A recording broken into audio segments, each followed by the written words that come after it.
这个直接把枪，把枪，把枪。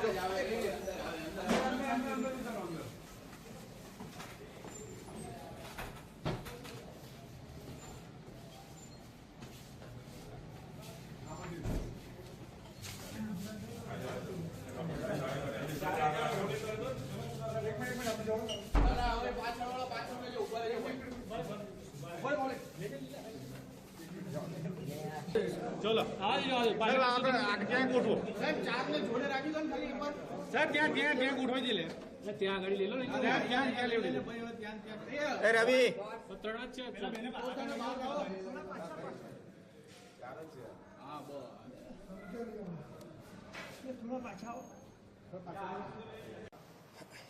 sir Gujarat ATS ने 4 आरोपियों को गिरफ्तार किया है, किस तरह से पकड़े गए?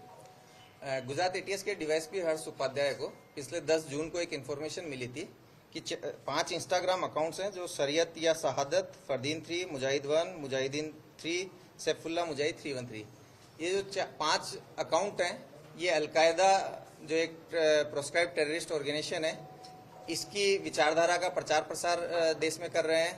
बहुत लोगों को धार्मिक आधार पे डेमोक्रेसी के विरुद्ध, भारत के विरुद्ध इनकी उश्केरनीजनक जो साहित्य है वो इन पे बारंबार शेयर कर रहे हैं। इस पर्टिकुलर इनपुट को सीनियर अधिकारियों के साथ शेयर किया गया। एक टेक्निकल टीम का पहले निर्माण किया गया जिसमें एसपी के सिद्धार्थ रहे, DYSP Harsh Upadhyay, PI Manan Ojha, PI Mrinal Shah, PSI RC Wadhwana, PSI PR Vasava, police constable Bharat Chaudhary and Dimpalba Vaghela, ये लोग रहे। इन 5 जो इंस्टा अकाउंट हैं इनको रिजोल्व करवाया गया और इसमें से पता चला कि ये मुजाहिदीन 1 और मुजाहिदीन 3 एक ही आरोपी के द्वारा यूज किया जाता है। टोटल 4 आरोपियों को आइडेंटिफाई किया गया जिसमें फरदीन शेख जो है वो अहमदाबाद का रहने वाला है, मोहम्मद फैक चांदनी चौक दिल्ली का रहने वाला है, जिशान अली नोएडा का रहने वाला है और सैफुल्ला कुरैशी जो है वो मोडासा अरवली का रहने वाला है। इन चारों लोगों के ऊपर थोड़ी वॉच रखी गई, फिजिकल तरीके से भी इनके मूवमेंट और इनकी एक्टिविटीज के बारे में चेक किया गया तो पाया गया कि न केवल सोशल मीडिया के ऊपर परंतु ये इनकी जो मूवमेंट है फिजिकली भी वो भी शंकास्पद है।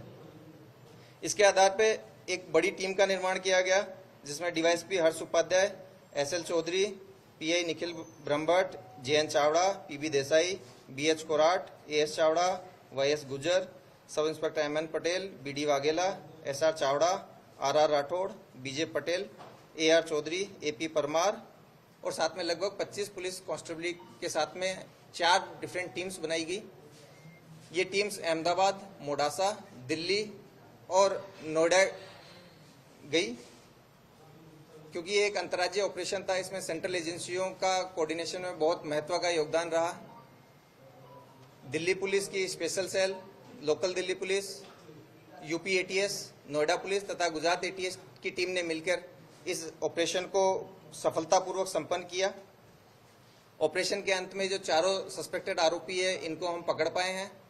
इनके फोन के आधार पे हमने काफी सारा डेटा प्राइमा फेसी चेक किया जिसमें अलकायदा के काफी सारा कंटेंट ये लोग पूरे भारत में प्रचार प्रसार कर रहे थे।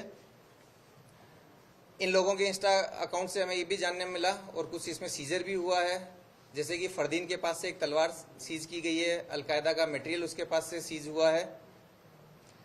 साथ ही साथ ये लोग जो थे ये इंस्टा के ऊपर अलग अलग ग्रुप्स बना करके क्लोजली अपनी जो टेररिस्ट आइडियोलॉजी है उसका प्रचार प्रसार करते थे।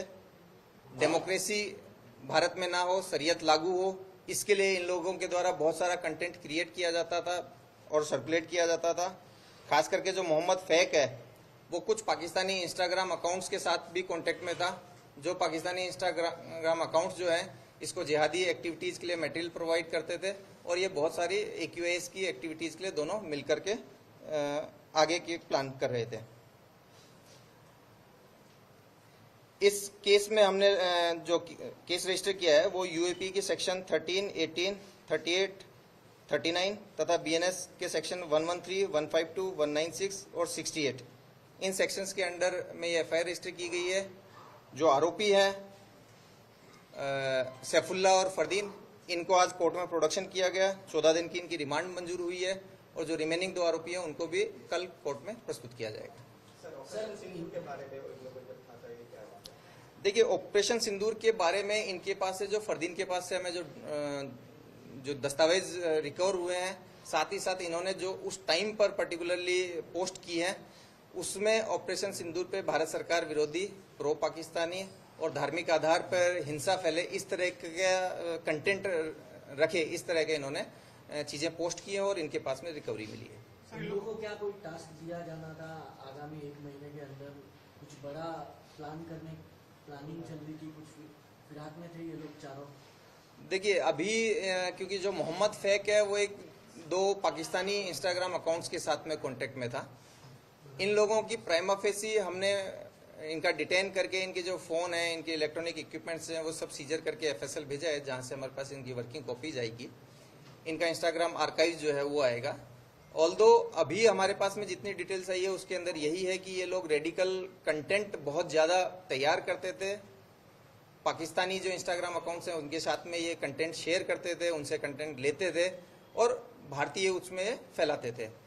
जिस तरह की मैंने आपको बताया कि फरदीन के पास से तलवार का पाया जाना, जिशान के पास में जो उसका इंस्टा अकाउंट है जिसमें से वो वेपन के फोटो और वीडियो भी डाल रखे हैं, तो इसके आधार पे किसी भी संभावना से मना नहीं किया जा सकता। लेकिन प्राइमा फेसी जो हमें चीजें दिखाई दे रही हैं उसके अंदर ये लोगों ने प्रचार प्रसार